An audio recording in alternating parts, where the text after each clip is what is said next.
Characters like Super Mario, Kirby, or Sonic have the mission of eliminate enemies on their way. This seems very innocent now, but in the beginning of video games, the act of shooting or eliminate someone was considered a form of violence.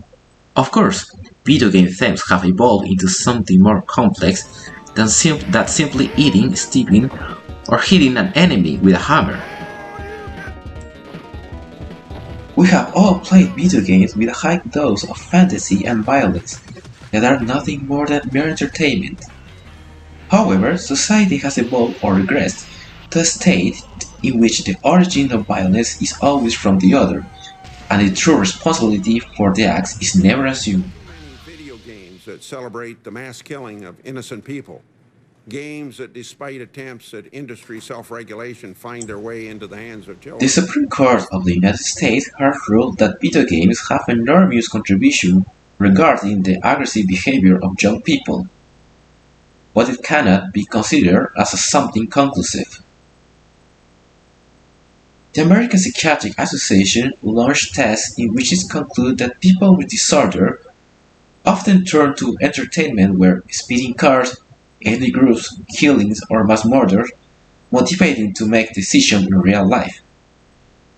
But this is not conclusive, since people, young people, and adults with a normal psychological profile often resort to these games to distract themselves and escape from reality as a character who circulates through the street, eliminating enemies without going beyond that world of fantasy.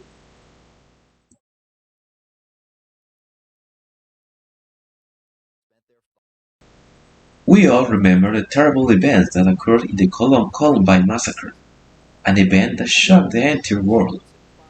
This episode in American life took place at a time when realistic video games were booming. Since the beginning of video games, violent behavior has been linked to the action and adrenaline experienced in video games. We can remember another case of a man who murdered 22 people in El Paso, Texas, and in which killing games were blamed as being responsible for the murderous attitude of some young people. Games like Grand Theft Auto San Andreas, where the character goes through the streets killing, entertaining different ethnic groups, has had a great impact among the youth.